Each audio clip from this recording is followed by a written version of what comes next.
between the wisdom passed down by ancient healing traditions, anecdotal experience, and modern clinical trials, one thing is clear: mushrooms are medicinal powerhouses.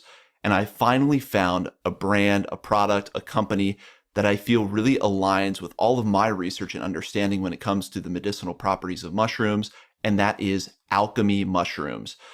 They grow their mushrooms in California on organic mushroom farms. They keep the whole mushroom in their supplements, and they actually blend mycelium and fruit body in their mushroom powders and capsules to give you the best of both worlds. You can learn more at Alchemy Mushrooms. That's ALCHEMI, alchemymushrooms.com. Use the discount code MushroomHour for 20% off your order. Alchemy with an I, mushrooms.com.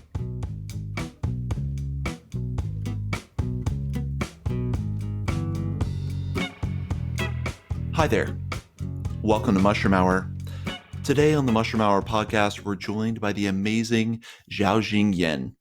Xiaojing is a Chinese-Canadian artist whose work embraces the combination of her Chinese roots and her education at Nanjing Arts Institute, with a higher education at George Brown College in Toronto and an M.F.A. in sculpture at Indiana University of Pennsylvania. Her unique point of view brings together the past and present, and her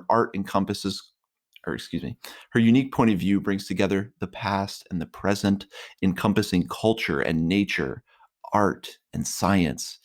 Yan is a recipient of numerous awards and grants, including the 2014 Outstanding Young Alumni Award from Indiana University of Pennsylvania. She's received project grants from the Canadian Council for the Arts, the Chalmers Arts Fellowship, mid-career grants from Ontario Arts Council, and many more. Most recently, she has had solo shows at Maison Hermès in Shanghai, China, Art Gallery of Northumberland in Ontario, Canada, Richmond Art Gallery in British Columbia, Canada, and Suzhou Museum in Suzhou, China. Yan has also completed public art projects and commissions in Canada and China, including her 2018 installation called Cloudscape at the Royal Ontario Museum and a 2019 window display dubbed Into the Dream for Maison Hermès. It's my pleasure to learn more about the unique ethos behind her art and her intimate relationship with Lingzhi mushroom. Xiaojing, thank you so much for joining us on the Mushroom Hour podcast. Thank you, Darren. Thanks for the introduction, and it's my pleasure to be here. Well, the pleasure is all mine after being a big fan of your art. I was so excited when you responded that you were willing to come on the show, because I'm so curious to learn always about artists and what inspires them, and usually unique perspectives that you're bringing through in your creations. So the pleasure is definitely all mine.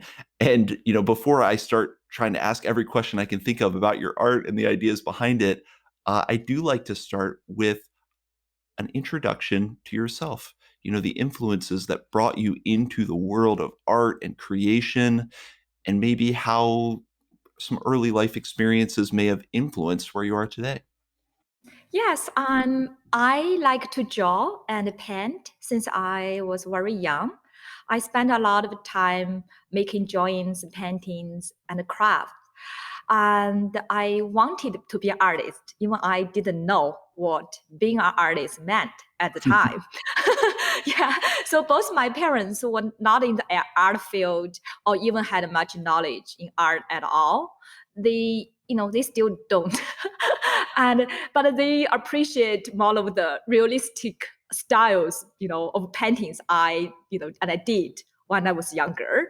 But when I told them when I want to apply for art school, then they didn't approve, because I think their eyes, art was merely a hobby. Then I, should only enjoy to a certain extent, but should not, pursue it as a career. They did not see the future in the art for me. And so we had a lot of fight about that. And then they actually let me choose what I wanted. I really appreciate their understanding and the support, even this wasn't their preference. Yeah. And also in China, the culture, parents usually decide what program or which school their kids, would apply, and not much freedom for, kids to, to have their free wills. But nowadays, things change, has improved a lot. But, back then it was, much of the parents' will. And now think back of that, I even more appreciate that my parents being, so understanding and respect of my own, own will. And even later, they let me to leave the country to pursue whatever life I wanted. Even I had no idea what will come out. Yeah. So I always think my parents were, very kind of like liberal parents. Yeah. So but being able to go to the art school I wanted was only just the start of my art journey. And it was not, just the happy ever after ending kind of, And after I went to art school in China, and I kind of lost my direction. I didn't know what I should do with art. It was kind of lots of realistic questions came up. I started to understand my parents' concern. And so I got this opportunity to leave China to see what in the outside world.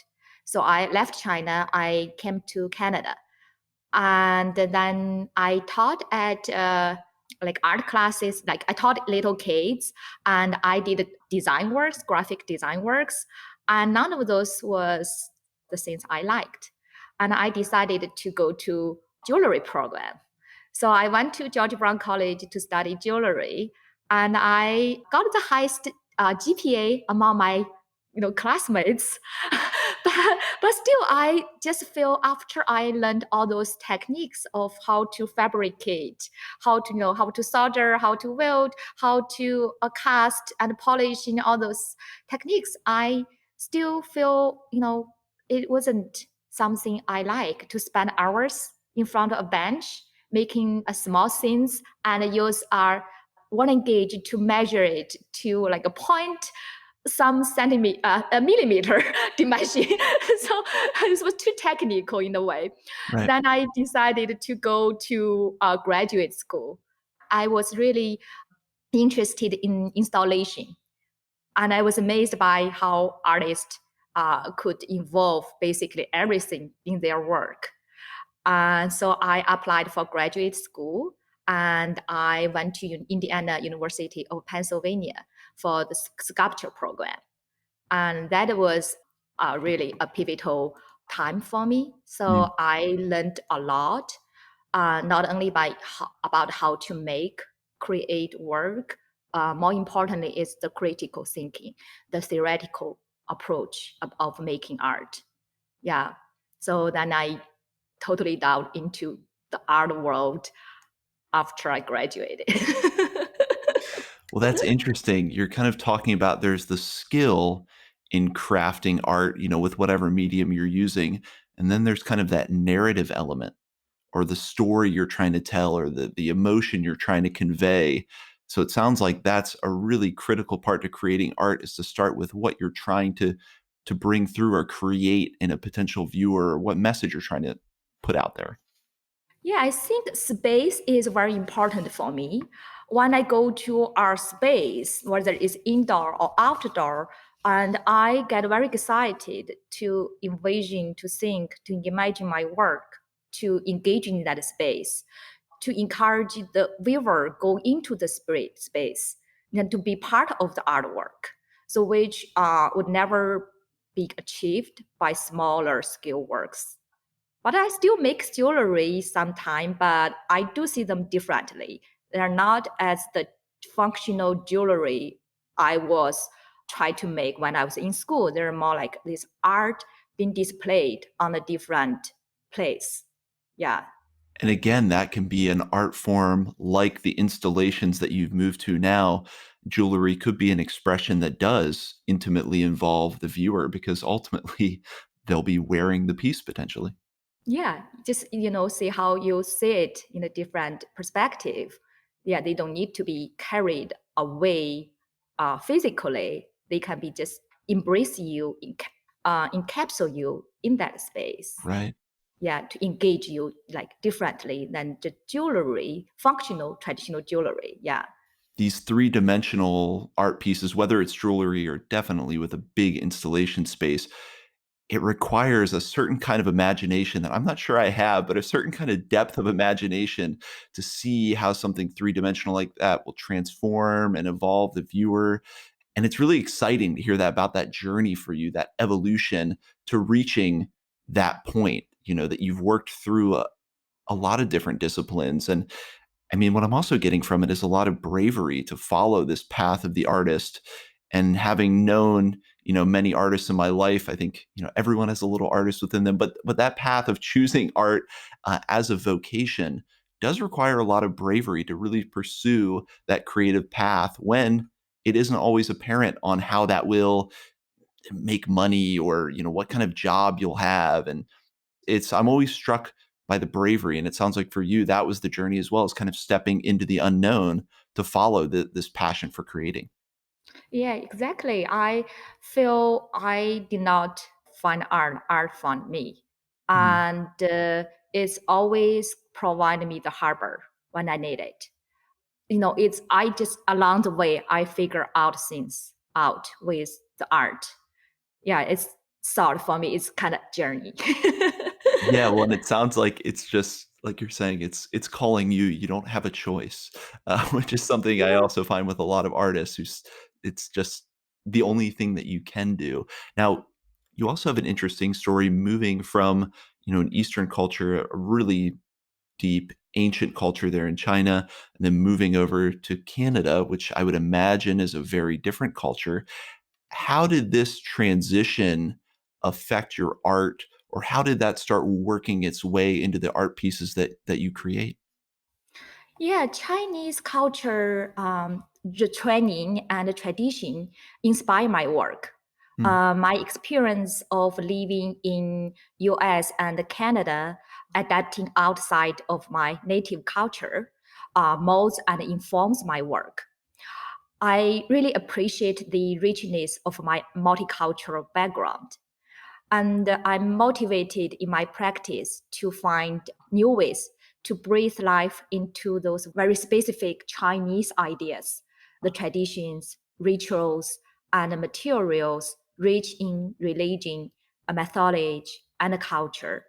Also, my work combines stylistic conventions and iconographies that readily relate to the traditional Chinese art aesthetics, but they're not supposed to be purely nostalgia or recaptive, but instead they're more capacious and exist in the present moment, as you said earlier.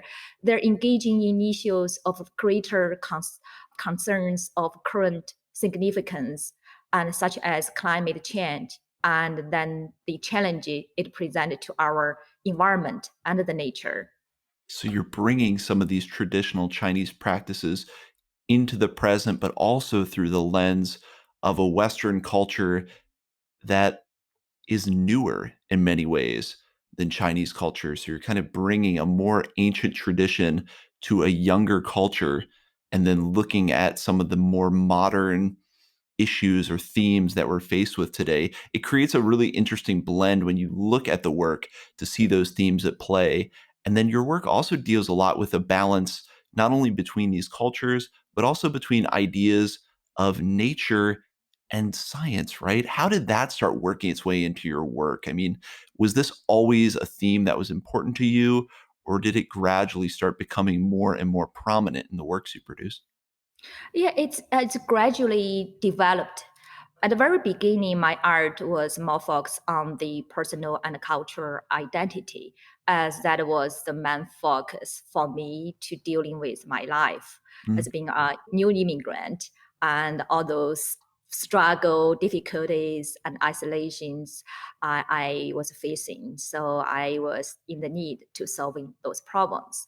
And after years of living in the West, I find this if it's not like a perfect balance, but I find the balance more balanced life, so that I kind of moved my focus from those struggle, conflict, and this kind of more new immigrant struggle. And then I have more space in my mind to think about other issues that in my life that people are facing, and the issues in the society. And then slowly, when my work always inspired by the Chinese tradition, and nature has been the prominent theme, like the component in the Chinese tradition. So has been always apparent in my art. Then I start thinking the current issues, and then compare that with the culture theme I have been always focused on. Then this nature and science relation is become more emerged in my art. I'm always struck by that when you look at Chinese culture. It seems to have or elevate nature, and there's always a reverence for nature embedded. I mean, in the language, certainly in the art, different traditions. As someone who's experienced both Eastern and now Western culture and made them both kind of part of who you are, do you think that the Western world has something to learn from Chinese culture and Eastern cultures about humans' relationship with nature? I said before that Western Europe, America, these are younger cultures than China. Do you think we have something to learn about humans' relationship with nature that you've seen in your experience? I think, yeah, definitely there are, not only from Chinese culture, but also from many indigenous cultures too. I think these older cultures has a lot of respect to the nature than we have now. Like contemporary China now, we actually had closely follow the Western modernization Mhm. footstep, and in some area even went beyond, and it has caused a lot of problem. And for China, it has lost a lot of respect for nature than our ancestors did. And the traditional Chinese culture has highly valued the nature. We can see from lots of the paintings. In Chinese traditional painting, nature was often dominant, and humans only depicted as a small part of nature. But in Western art, we can see in the Renaissance paintings, humans often depicted as a main subject. Nature often just presented as a far background. And so that's kind of already demonstrated that the attitude towards nature in different cultures. And also in China, according to, we are deeply influenced by Buddhist, Taoist, and Confucian traditions. So Buddhist philosophy think man consists just like one class of living beings, and also man have no right to unlimitedly exploitations of animal and plant life. Mm. Those are the part of nature, and we should treat them with respect. And the Confucian tradition also believes that the idea of the unity of heaven and humanity. And also, Taoism believe human beings are inextricably woven into the fabric of our natural environment. And according to Taoist beliefs, man is a crucial component of the natural world that is advised to follow the flow of nature's rhythms. And Taoism also teaches that people, we should maintain a close relationship with nature for the best moral and physical health. So, but the Western modernization is a rapidly widening control over nature. And every milestone in the modernization history is a step forward in controlling the nature. Yeah, so during this process, when man we become so complacent and arrogant, and we kind of acting like we're the god. And the Westerners, I think maybe we should call moderns, tend to Ah. think that man were quite separate and superior from the natural world. And we can see that countries that and some cultures that are so advanced in modernization have lost a lot of the tradition of the respect for nature. Even the modernization has improved greatly our living conditions, Right. but with the ignorance of the nature, and then this balance has been broken.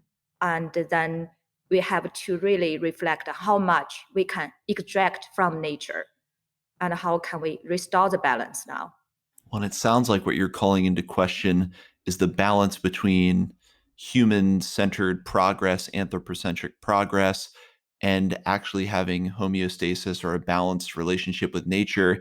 And I would have to guess that for you personally, you think that we need to go more towards, we need to return to some of these principles of balance with nature, to actually move forward. The best progress is going to be grounded in a return to nature and a better understanding of how our actions affect the natural world. It sounds like that's kind of the thought that you're trying to provoke in a viewer. It sounds like that's kind of your belief. Is that right? Yes, I do believe that looking into the past will help us to figure out a way out for the nature. I love that idea of the modernist, not the Westerner, but there's the modernist who's Yes. driven to progress, humans first, which I think is a natural impetus. But I think there's a reason why so many ancient cultures arrived at an understanding that there had to be a balance with nature, because if you go too far in the direction of only progress for humans, everything else is negatively affected. And that only comes back to then affect humans negatively as Yeah. well. Can you pinpoint a piece, an installation or sculptural piece that was one of your first at really exploring this relationship with nature and maybe getting people to think or getting people to question what that relationship looks like today? Is there a piece that stands out to you that kind of signaled a shift in that direction? Well, and I would say my first piece pronounced this aspect of nature and human relationship is the pearl piece. I call it pearl piece. It's an installation made of thousands of freshwater pearls.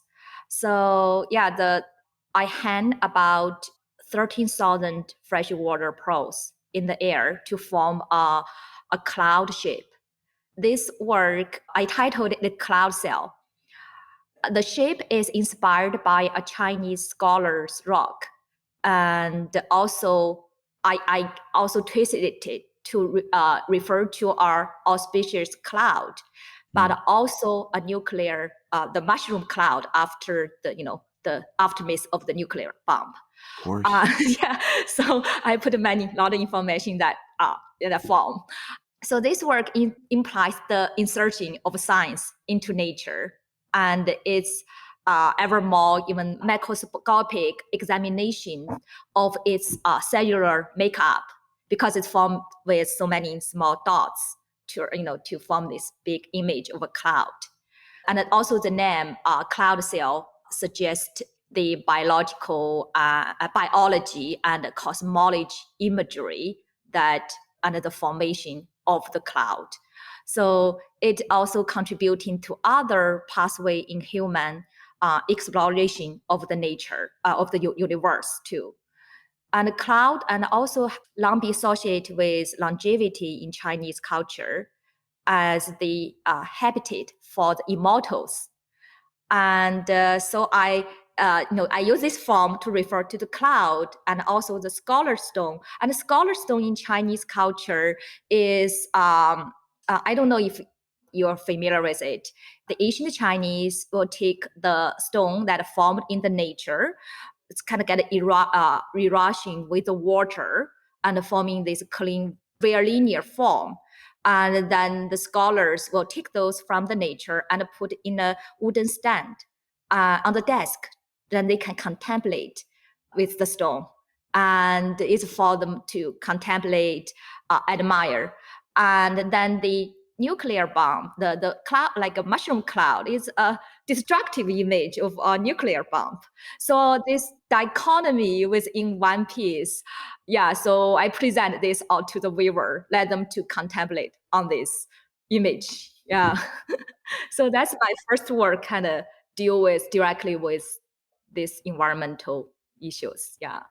Yeah, and you're picking up symbolism from different cultures as well. Obviously, the mushroom cloud is most associated with Western modernist culture, And then you've just explained beautifully the scholar's stone, which is definitely associated with Eastern philosophy and more nature-based culture. So you're integrating both those symbols. You're integrating, science and nature again with those symbols through the pearl. I mean, it's really fascinating to hear how all of this is embedded. And I think on a subconscious level, we may get some of that from viewing the piece, but I do love hearing the explanation. It kind of opens up all new perspectives for me. And when I look at it, just hearing your explanation. And talk about, too, the materials you use, because pearls aren't necessarily the first artistic material people think of. So, what inspires your use of materials, and what are some of the different, maybe less traditional materials that your artwork uses? Well, I do see pearl is a quite a traditional material, but maybe Oh, not in the contemporary art making, but it's in the jewelry. Like people in China wear pearls for centuries, and also in the West too. Maybe that's because of my jewelry background.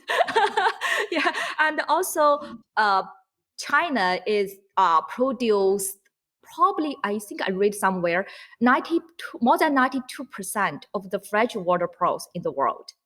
So mm, that make it even more symbolic, like more symbolic in the Chinese economy in the world. And also, the city I lived when I was a child, it called the Pearl City. It used to be a famous part produce pearls, but because the change of the water, I don't know exactly what happened, and that the city now don't really produce that many pearls anymore, but still keep the name. And there are many sculptures in the city that refer to the history and the name, the nickname of the city. right. And also, pearl is like the freshwater pearl is man-controlled product.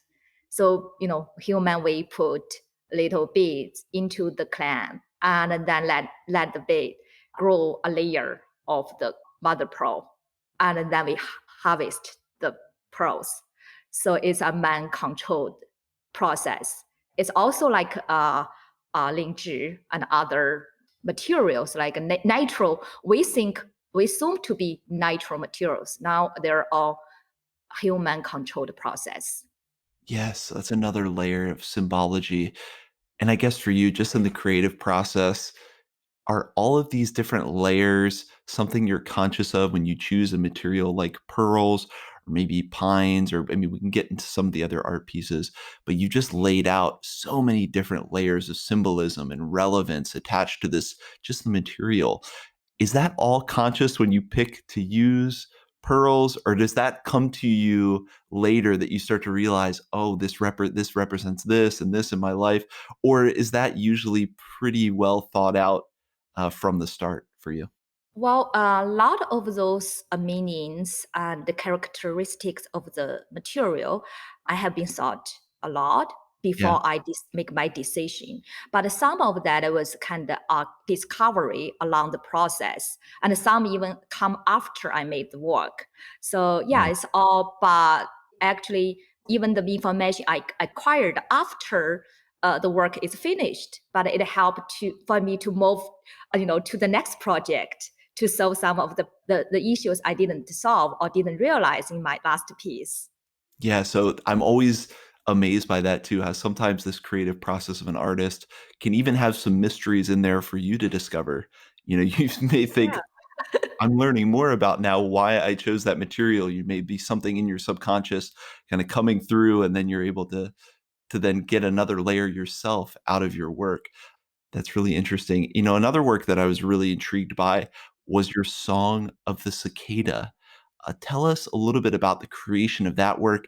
Again, in my mind, you may tell me that this is a traditional material that's been used before, but to me, it sounds like a very non-traditional material. Tell us a little bit about the creation of that work and what you were conveying with the Song of the Cicada. Yeah, the cicada is another symbol I employed in my work. Cicada does not have much of a place in the mainstream Western culture, Right. but it has been highly respected in Chinese culture. Very interesting. Yeah. So the cicada is an insect thought to live only on wind and raindrops because it does not really eat anything other than the liquid from the roots of the trees. Right. And so it symbolizes the simple life and incorruptible personality in ancient Chinese literature. Mm. And so there are many like poems and other written materials highly price cicada. And yeah, since it lives underground for years before shedding its skin, so the cicada considered a magical creature, and it believed it can connect the three realms together. The heavenly, earthly, and human realms. Amazing. So yeah, so in the old time, rich family would put a jade carved cicada in the mouth of a deceased person. Uh, just hope they can have a good rebirth because Asian Chinese believe in the reincarnation. So yeah, so the Asian Chinese also regard cicada as a symbol of immortality, and it's always considered a magical object and symbol, and also carries spiritual significance. Mm. And even nowadays in the feng shui, they use it for the immortality and protection against backstabbers kind of idea. Yeah, and also in Buddhism also highly regard the cicada as well. So the idea that life is transient and impermanent, passing through a cycle, what the Buddhists called samsara, that means birth and death. So yeah, so that they use this cicada as a symbol for that too, and also the notion of non-self, Mm. with which possess that self is an illusion, that one should be without the outer layer, skeleton of a human, known in the West term as the ego. So it's more abstract concept. Yeah, and I always been contemplating, on this kind of idea of the ego that refer to the exoskeleton of the cicada. When we shed our skin, maybe we transform as a new person without ego. A very important perspective, I think, for a lot of the modernist Western world, probably to embrace. And now, was that some of the message you wanted to convey? Because you're bringing a very relevant Eastern symbol into the consciousness of, a Western culture. What maybe were you trying to communicate? Was it some of that idea of rebirth? Hey guys, maybe it's time to lose the ego a little bit, or was there any intended message as you kind of put that very traditional Eastern symbol through a Western lens? Yes, I think for cicada itself alone to express the idea of rebirth, the cycle of life, Right. is still a little bit too hard for the Western viewer. So I hand like over 33,000 of the cicada exoskeletons in the air to form a spiral staircase. So I also painted all those cicadas into with gold paint, Yes. so that it's forming a golden staircase. I think that kind of re-emphasized on this concept of transformation, and the staircase to heaven is such popular concept in the Western culture. So yeah, so that's and also I do like the idea, like the concept of the staircase, because a staircase connect three spaces together, like the cicada, underground, above the ground, and also heavenly. And it is exist in between and beyond space. Right. And as like also bridge is similar. I created a bridge years ago, also used the similar concept, a transition space, a third space. And also I see myself as an immigrant actually is represented by the bridge or the staircase. I'm living, or I am in the third space, and belong to nowhere, but connecting both culture or both world together. And also when you are in this space, you can look at both sides, and you have a unique perspective. Yeah, I think it's adds such a richness to the life experience. I mean, what a potent symbol you're able to put together with a work like that using cicadas. I loved just looking at this golden staircase. And of course, when I first glanced the piece online, I didn't realize those were all cicadas. But yeah, what a powerful symbol to have about ascension. And yes, maybe ascending the ego or death and rebirth to kind of this idea of a higher self that I think resonates with everyone. That's the whole idea of self improvement. You could argue that's maybe a large reason of why we're here. And I've often heard what you're describing as kind of the third realm or the in between as liminal space, a space in Exactly. between realities that kind of lets you have access to unique information, ideas, perspectives that you wouldn't get if you had your foot in, one static reality. So a really powerful image to play with. And before you were telling us how making this art, has helped you reconcile your identity as someone kind of in between two cultures and get more comfortable with that bridge that you kind of are between both worlds. Do you think then that artists have a big role in helping us all, maybe helping more modernist society integrate and understand our relationship with the natural world as maybe part of it or in between human modernity and nature? I mean, are artists going to be some of the most important people in helping us navigate that relationship to be in balance with nature, but also be mindful of human needs and progress?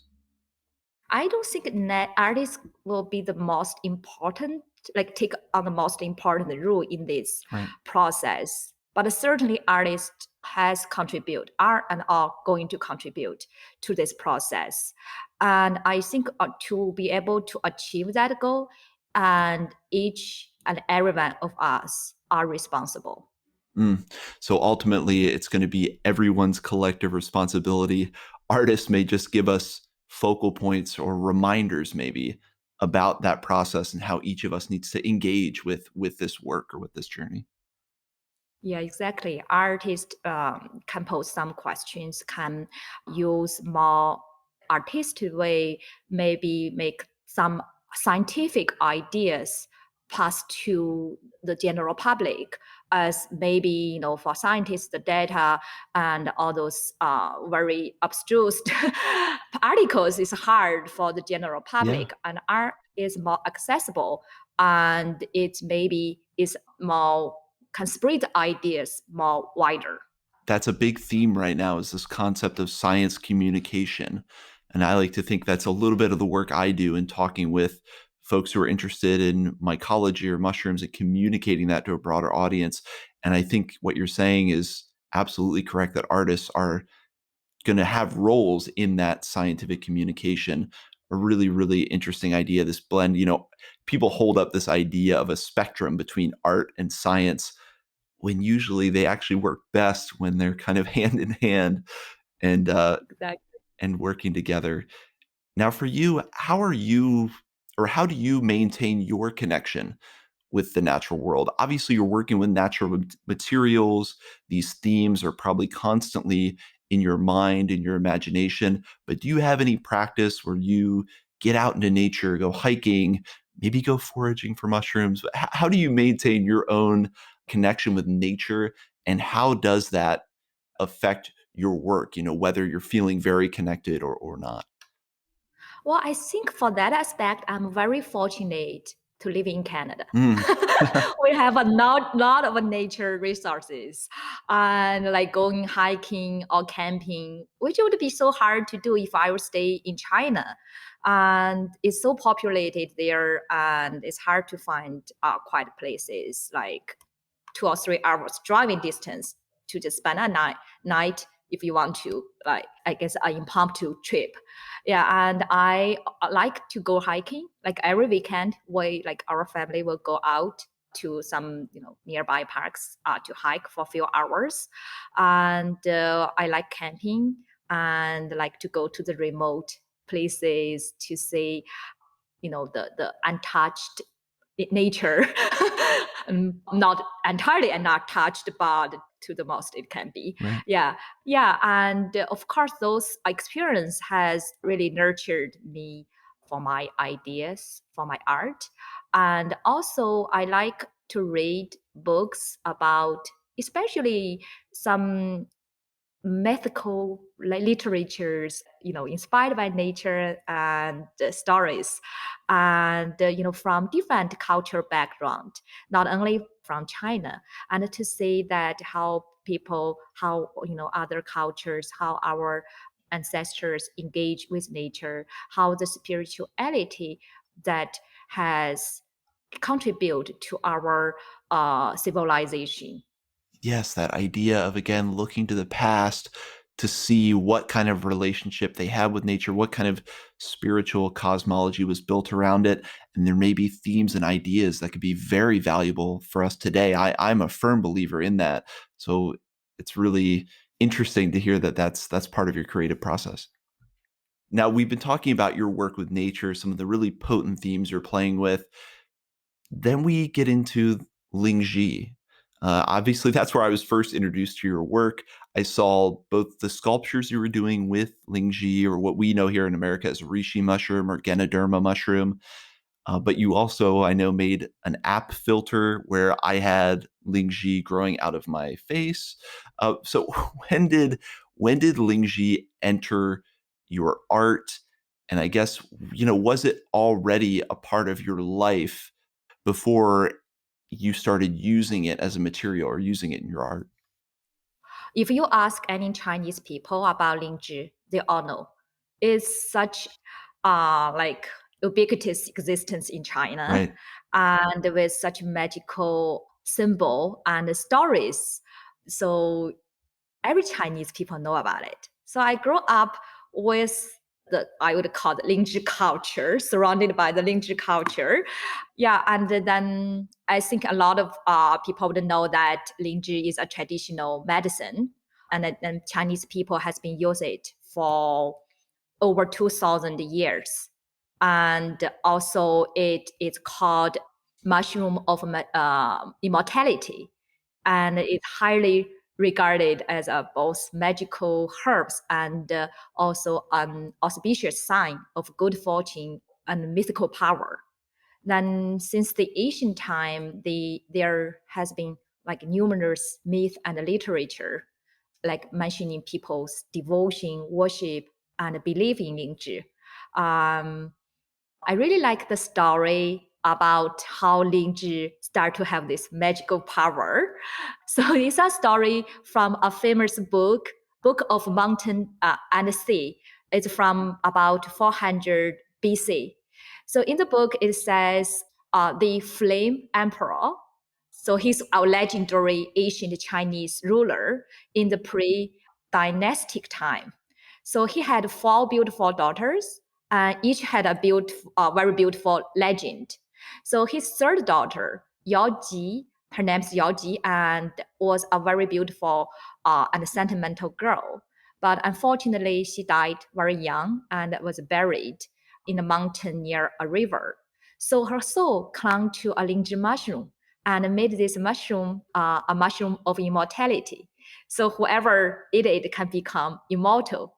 And also because she like bamboo bushes, and then lychee mushroom with bushes together become the central theme for many Chinese artists. That's Yeah, so incredible. I've yeah. never heard that story before. And that's where this idea of the herb of immortality or the mushroom of immortality comes from then. Well, that's only one of the legend for that idea. So there are many legends about that. Yeah, but yeah, it's hard to really tell exactly the origin of the concept of immortality of the mushroom. Yeah. But this, yeah, is one of the more important story about that. I mean, I knew it was ubiquitous in Chinese culture, but I think you've just elucidated that beautifully. And I'm struck by how this is probably another one of these traditional or ancient elements of Chinese culture that you're bringing forward into modern society. And I think, specifically this appreciation for mushrooms, both medicinally and just as the amazing organisms that they are. That's what so many people like myself who are in kind of the modern mushroom loving movement in the US, we're classically a very mycophobic culture compared to Eastern cultures like China, who are very mycophilic, mushroom loving versus mushroom fearing. And now we're starting to see that change a lot here in the Western kind of modernist society. And so I think it's the perfect time and maybe no accident that you're bringing through kind of this ancient Chinese theme and putting it and giving it to the Western culture and kind of channeling it through the lens of Western culture. Really, really interesting. Yeah, exactly. We eat a lot of mushrooms in China. Not many people can really go mushroom foraging in the Hmm. forest, but the mushroom cultivation industry in China is very advanced. And there are a lot of mushrooms selling on the market. And also there are a lot of this dried mushroom, you can buy like a packaged dry mushroom. So they can store for longer time. So you can, Right. really easily can consume them. Yeah. Now, do you see the change that I described? Because I think that's something a lot of people have a sense of is that mushrooms are getting more popular in the West. But sometimes I think, well, that's because I only hang out with mushroom people that I think that. Do you see that as someone coming from a culture that, everyone has an appreciation for mushrooms, basically? Do you see that changing maybe where you are in Canada or Western society more broadly? Well, it's really hard to say as for myself because I pay more attention to mushrooms, and I feel You're that, biased like you too. said, I can't really be, objective, like subjective to this. Like, it's, and I've been talking to many other people. A lot of them have the same comments that, there, lots of people from outside of Canada, like from different cultural backgrounds rather than in China, then they all have the same feeling that, here people don't eat a lot of mushrooms. They have this such fear towards fungi and mushrooms, this kind of thing. Yeah. I hope it will change, at least. Well, maybe your art is going to help us with that transition. And Yeah, certainly it contributes a small amount. At least I know. I definitely think so. And how do you make the art with Lingzhi? Tell us a little bit about your process of actually using the organism to create art. Where do you begin and how do you make these beautiful art pieces with the mushroom? Yeah, actually, my first using mushroom was not really making the real Lingzhi or grow the Lingzhi mushroom. I was more like joining to the concept of longevity of Lingzhi. So I think, once we grow older, then our relationship with life and death become different. So then, there was the loss of family members and friends in my life. So that make me start to think about the idea of life and death again. Then also like the stories of this longevity, immortality concept, of Lingzhi kind of research in my mind. And then I started to think I, wanted to use Lingzhi, the symbolism of Lingzhi to create a work.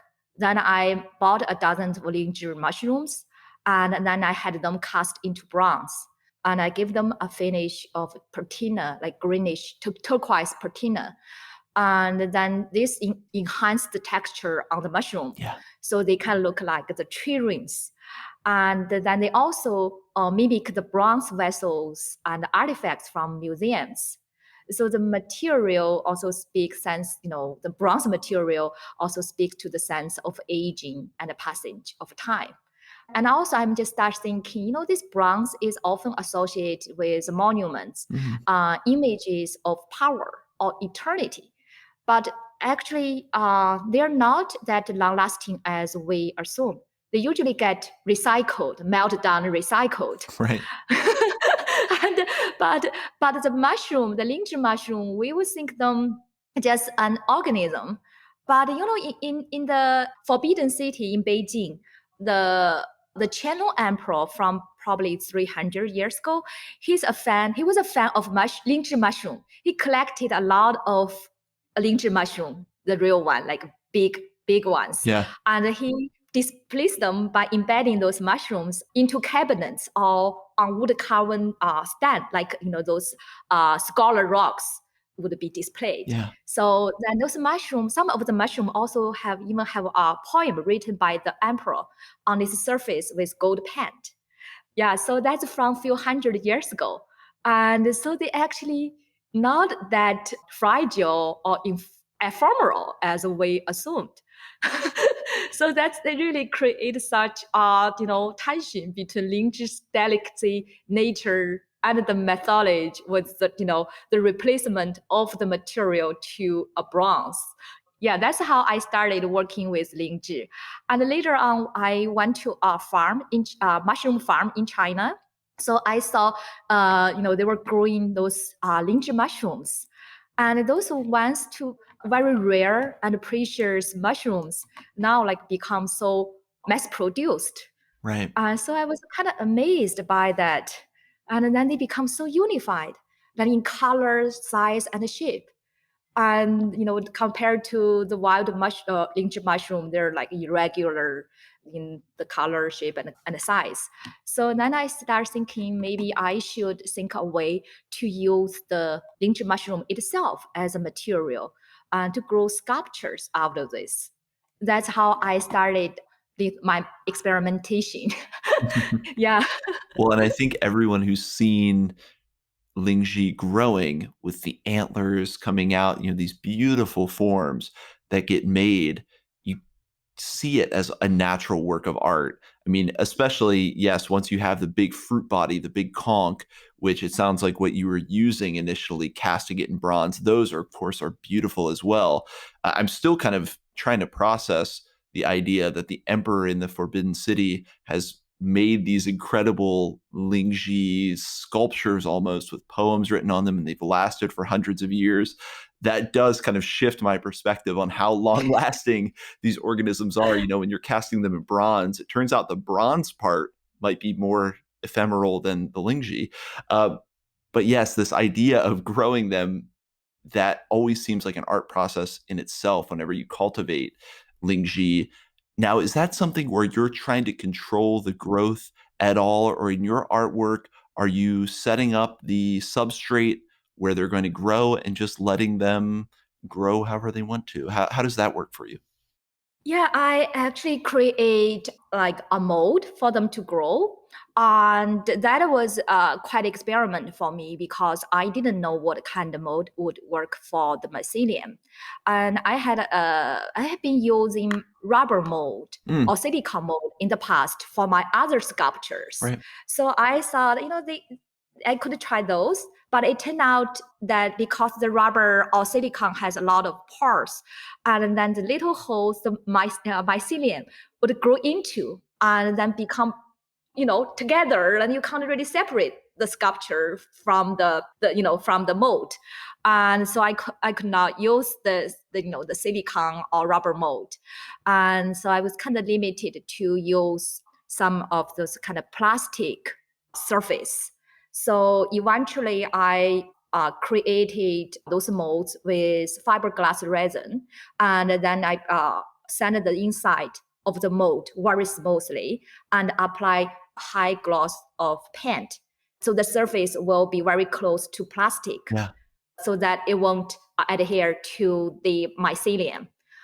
And that also gave me a lot of limitation on the complexity of the sculpture because with this kind of rigid mold, you can't do very detailed mold. But it was good enough for me to achieve whatever I want to achieve with more just, less detailed surface. Yeah. But because later on, when the mycelium or mushrooms start growing, and the details will be eat out anyway. Right, right. The details Yeah. get lost to the giant fruiting bodies. And Yeah. what was the first work of art then that you made with the actual growing, with these forms and growing Lingzhi? So I created a body work. I titled them Lingzhi Girl. So I created portraits. Like I first sculpted those clay portrait, a bust, and then I cast it into fiberglass resin negative mold. And then I stuff those substrate with Lingzhi spurs together into the mold. After few weeks, then after the substrate become white, so I gently remove the mold and then put this mycelium sculpture into a greenhouse, like a little tent I created. I like everyone, grow mushroom would know that process. So I control the humidity level, the amount of light, and also the temperature, and then just let it grow. And so that from that part, that time I lost my control and nature take over. So whatever it'll grow into, or where the Lingzhi will grow out, or to what form they're going to grow, is totally out of my control. And at the beginning, I mean, I try to control, to interfere with the process, but I don't really want total control. I want the freedom. I want to see what nature will do in that process, because in my eyes, it's my collaboration with nature, and each side has the chance to shine, and each side has have to give the respect. So I just left that to the nature. I mean, an incredible concept, this idea. It sounds like you felt like you were more co-creating with another organism rather than using, quote unquote, the organism to make your art. You were creating art with the help of the Lingzhi. Yeah, exactly. Yeah. That's an incredible perspective to have. And I think a lot of people who develop a relationship with fungi start to get that perspective as you spend more time with them, that they are more organism than material. And you start to develop this kind of reciprocal relationship. Now, did you find that more so in working with it as a living organism compared to when you use biological materials that aren't actively growing and alive? Did you find that you thought more about this reciprocal relationship between man and nature and creation because it was alive? Exactly. The alive aspect has really given the work very different characteristics. And in contrary to my other works, like those, like the pro installation, when I make the design and I had a computer, design assist Right. to calculate each location of the pros, and they had joins precisely, and I hired people to help me, so they thread those pros according to the join precisely as they can, and then it was a totally controlled process, Right. and the result will be very similar to the rendering. And versus that, and this with working with Lingzhi, and the result is unknown. The known thing is that I created this bust of the young girl, and what it will turn into, I have no idea. So I grew about 18 of those busts from the same mold, each of them taking on its own unique form. So none of them are the same. And so that aspect is like you're raising a child. Even they're, all your child, they're all going to be different. Right. They have different personality. They have different, outlook. And yeah, so they grow differently. Yeah, sounds like working with living materials is a much more intimate process, like Yeah. raising a child. And we might have to update then the label on those art pieces for Lingzhi Girl to read, artist Xiaojing Yan and Lingzhi Mushroom, because they're kind of the artists as well. Yes. Yeah. Or maybe nature. Or maybe the Mother co-artist nature. needs to be nature. Well, and what has the public's response been to these works? When you've shown them at exhibitions, have people kind of understood and picked up this symbolism, or what's that response been? Maybe from the public and maybe from other people in the art world, gallery curators and that kind of thing. Yeah, it's very interesting to see the response as actually. When I first saw the work, actually, I was quite amazed. And also same time, I think it was such uncanny, outlook, like, appearance. Yeah. And it looked little bit scary. Oh, okay. Yeah, for people don't, and, don't really know what is really going on, this kind of deformed like a human form. Yeah, and then when I showed it in the gallery, and the response actually from Chinese viewer are very different than the West viewers. And when the Chinese people learn that, when they read the label or when they discovered that is Lingzhi, then usually they immediately become delighted by the discovery. Then they feel so intimate, and they feel very acceptant with the work, Yeah. even they look such different than they usually would deal with. Yeah. And for Western people, like viewer, and I think Lingzhi is not exclusive in Chinese culture.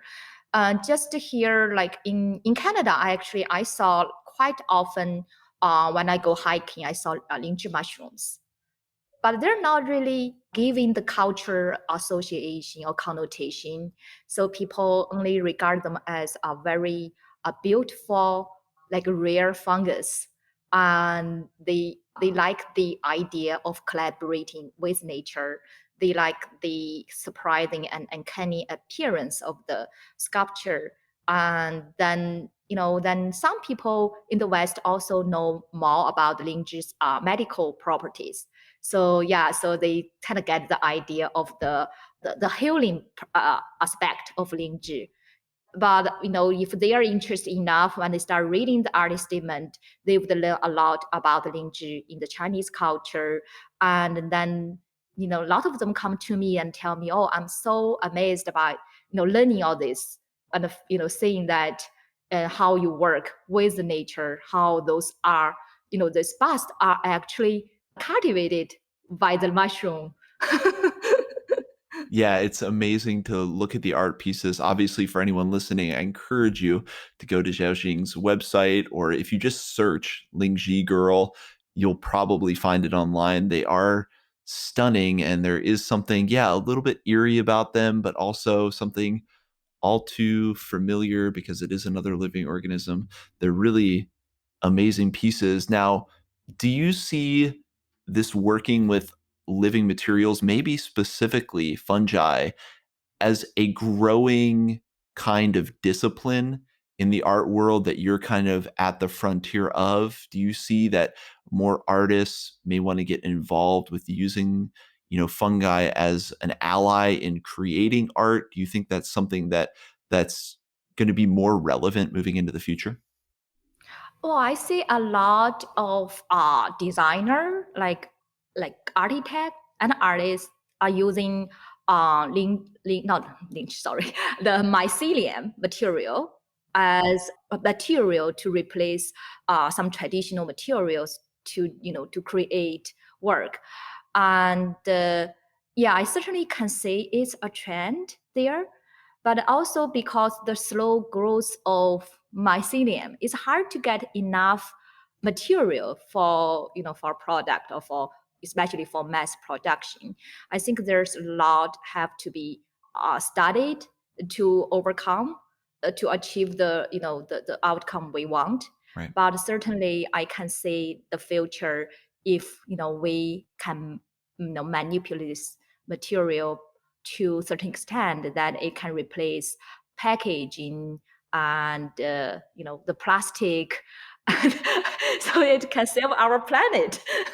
I think a lot of us hope so, but it's also this idea that yes, we're going to have to get more and more familiar with cultivating them. And I'm sure as an artist, even though you're coming from a culture that's so immersed and so familiar with Lingzhi, you probably still had to learn a lot about cultivation just to be able to work with the organism. Oh, exactly. And even I was so familiar with Lingzhi and its culture connotations, but when I first worked with it, I had no idea. I mean, I even that back then I didn't associate it with fungi at all. I Interesting. just thought it was. I mean, I knew it was a fungi, but in my mind, it was separated. It was just by itself. It's such a strong icon there. So, and also because in Chinese culture, it has another nickname. It's called the celestial grass. So it can be called a grass. So it was kind of, I think maybe the Asian Chinese tried to differentiate it from other, fungi that does not have this magical connotations with it. Yeah, so my the journey with Lingzhi, I learned so much. I didn't know, like, when I start growing them, the carbon dioxide level and the humidity and the light condition, they all can contribute to the shape of the Lingzhi. So when I had this 18 busts, then all the Lingzhi, each of them, they're all different forms. They're Mm, like, some of them have like this typical shelf-like fungi kind of, from, you can say, like, from the Chinese herbal stores. yeah. And also there's some kind of like this toadstool kind of Lingzhi with the long stem. And also they have this antler-shaped, like horn-like forms. And I was kind of beginning, I was thinking, did I have like different types of Lingzhi strands in my substrate? Right, right. Different species or strains. Yeah, Yeah. why they're different? So that slowly I find, I'm starting, my research and trying to figure out what was going on. Then I learned that actually they grow differently based on environmental conditions. So, and also other factors. Then I was thinking, maybe, Lynch, they're like human, and they're shaped by, culture and environment. They're, assume different forms and behave differently based on, the different environment. So that's like our human body. We readily respond to a variety of biological and cultural ways to, to the changing environmental stresses. So, we can acclimatize to a wide range of temperature and humidity level. Not only we can sweat through our skins, we also can develop different clothes to wear and different house to live for different climates.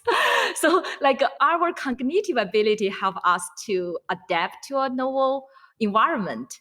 And then, it turns out we're similar, to Lingzhi in this aspect.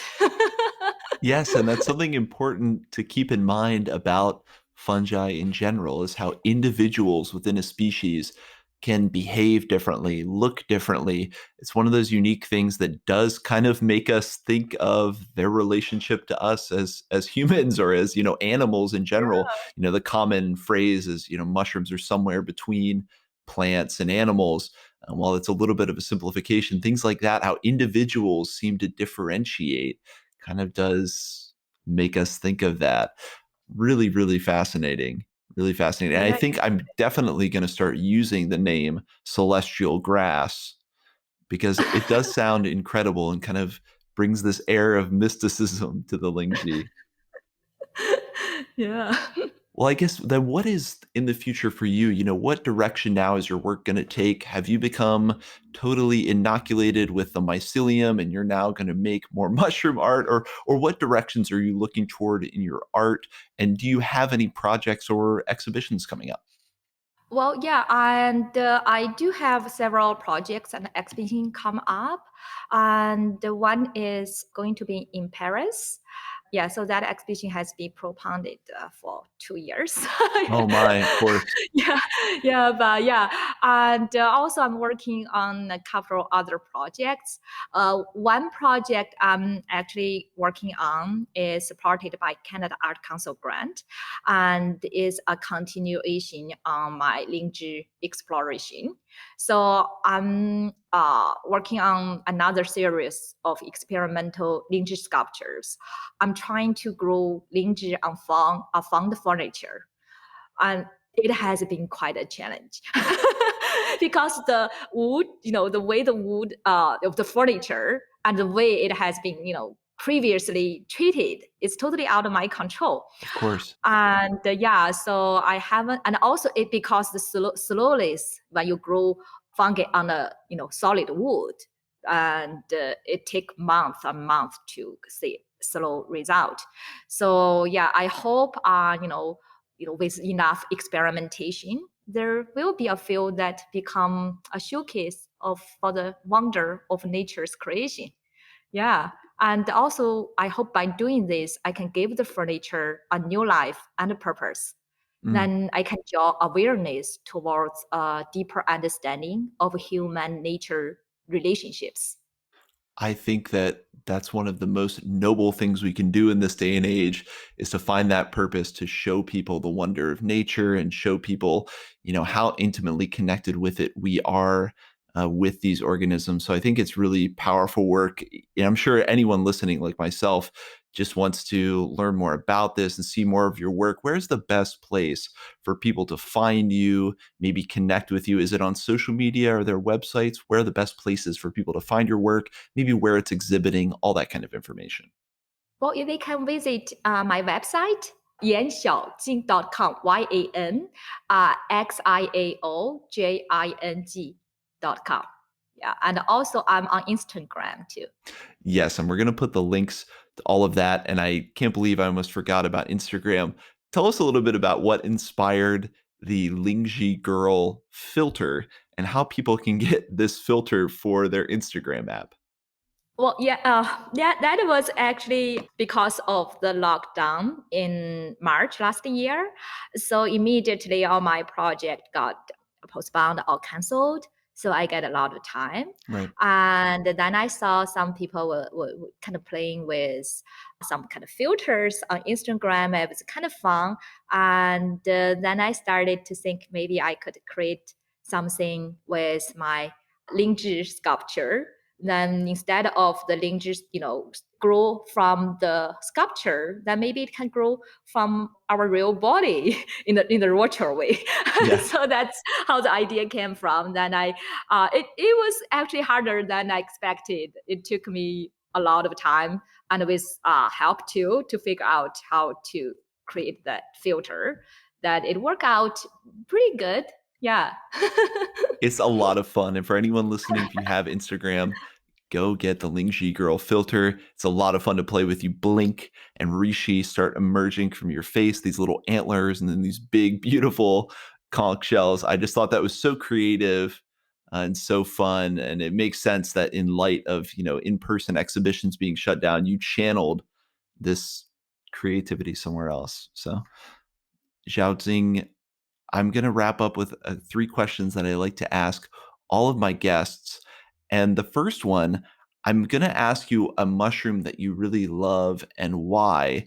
But I might say if you can pick another one besides Lingzhi. I mean, we know that you love Lingzhi. We can see why. It's an incredible mushroom, the celestial grass, the mushroom of immortality. But is there another mushroom that has a special place in your heart?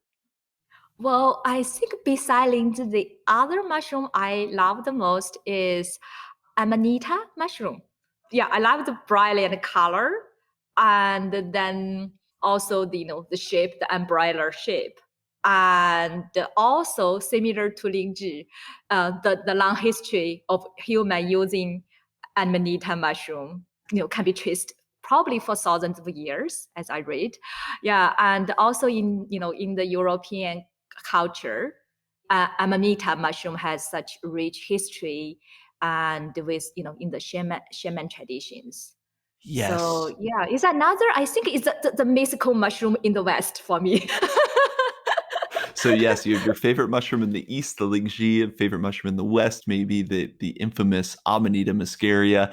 And I was curious, is there any history of using that bright red mushroom in China? I've actually heard that there is a historical use in Japan.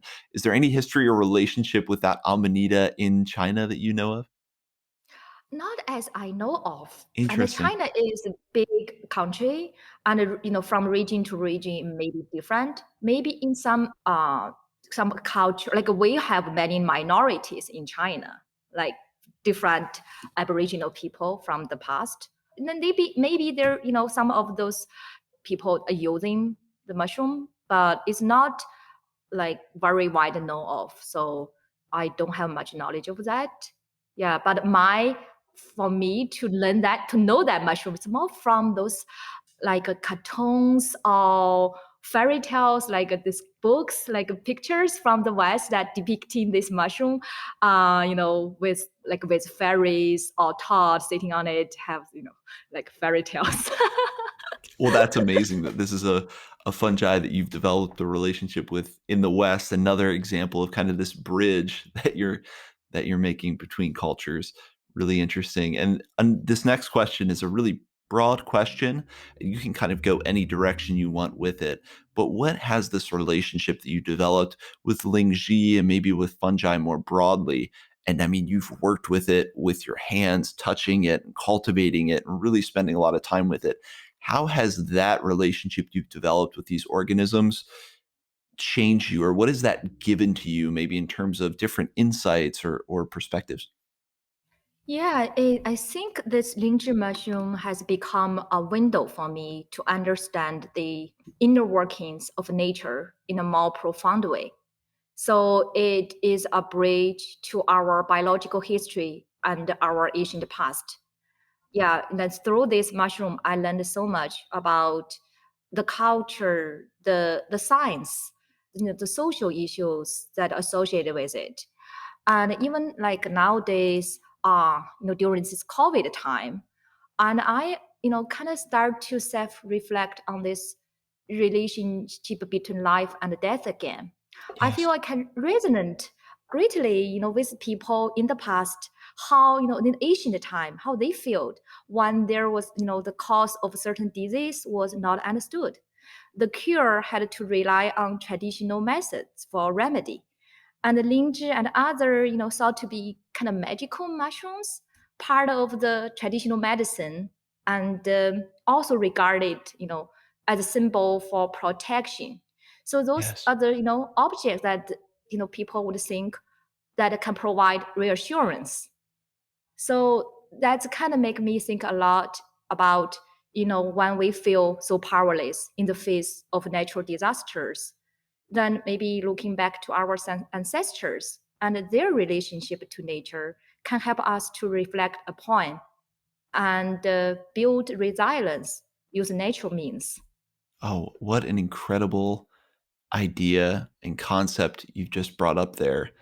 And I think that is something that so many of us are exploring at this time, is this return to ancient wisdom, indigenous wisdom, their relationships with nature, and use that as part of the solution for how we move forward in the face of adversity, fear, the unknown, in a modern world where we felt like we totally had control over nature.